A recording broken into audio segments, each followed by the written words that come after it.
So in the previous video, we learned how to extract behavioral indicators using Bandicoot, and then use these indicators to predict individual characteristics, such as age and gender. In this video, we will now see how to use Bandicoot's behavioral indicators for personalized marketing. Doing truly data-driven marketing is hard. In fact, a recent IBM study showed that 80% of marketing decisions are based on someone's gut feeling. What I will show you here is the result of an experiment we run at large scale in partnership with a mobile phone operator. In this experiment, we showed how you can use data to improve click-through rates of a marketing campaign. This took place in an Asian country where the internet penetration rate is low. The goal of the campaign was to improve the penetration rate by sending mobile text messages to customers, offering them a half-price internet data plan for a month. Traditionally, the way this works is the marketing team organizes a meeting. They look at the product they would want to promote, in this case a data plan, and then pick the group of customers they think will be interested in it. In this case, they picked people who were sending and receiving at least 4 texts a month, and whose phone could access the internet. They also picked customers who were spending already more on their phone than other users. Historically, this approach of handpicking features used to work. However, when we have billions of mobile phone records and hundreds of features, having a human decide which one to pick and how to weight them just doesn't make sense anymore.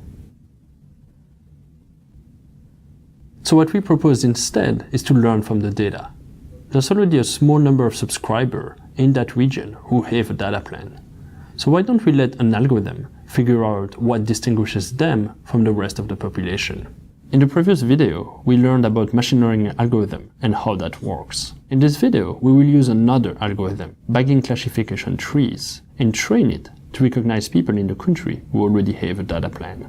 Once this is done, we can use our trained algorithm to find in the customer base people who don't have a data plan, but would behave very much like people who have one. So as often, the best way to compare the two approaches is to try them out. We just ran a large-scale experiment. We had a database of subscribers. The marketer came and picked in the database 50,000 people who they think are likely to be interested in a data plan. Then, out of the subscribers they did not pick, we selected the one to who our algorithm gave the highest score. We picked 200,000 of them. We now have two groups. We sent text to all of them and measured the response rate for each group.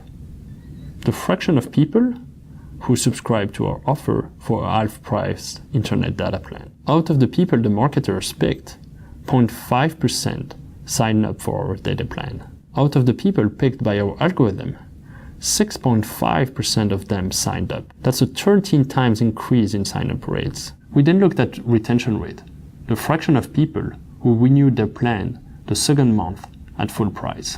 While only 37% of the people in the marketers group who had signed up for the plan renewed them the second month, a striking 98% of the people in our group did. The best approach for doing personalized marketing with big data is really to tell an algorithm what to look for, but then to let it figure out what the right combination of variables is.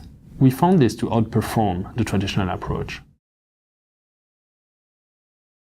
So to gain some insights into what our algorithm does, we looked at the top ranked features. The features that are the most useful to predict who uses a data plan in the country. Here we can see that the marketer's intuition wasn't wrong. The third and the second most useful features are related to how a user texts and how much he spends. His average monthly spending on text and the average number of texts he sends every month.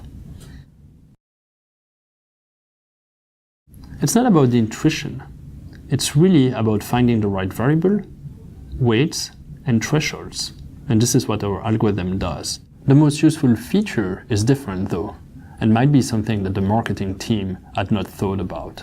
In economic terms, there might be a network effect going on with data plan.